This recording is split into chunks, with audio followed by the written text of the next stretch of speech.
আসসালামু আলাইকুম। রহমত, মাগফিরাত আর নাজাতের মাস পবিত্র মাহে রমজান আমাদের দ্বারে।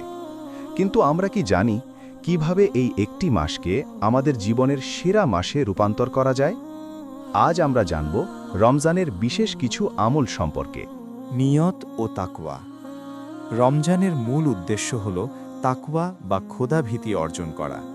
শুধু না খেয়ে থাকাই রোজা নয়, বরং মিথ্যা কথা, গীবত এবং চোখের গুনাহ থেকে নিজেকে দূরে রাখাই হল প্রকৃত রোজা।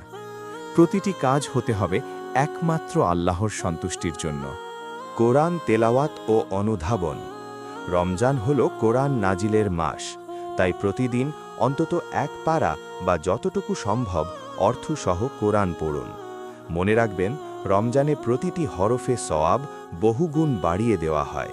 দান, সদকা ও ইফতার। আমাদের নবী রমজানে প্রবাহমান বাতাসের চেয়েও বেশি দান করতেন। আপনার সামর্থ্য অনুযায়ী অভাবীকে সাহায্য করুন।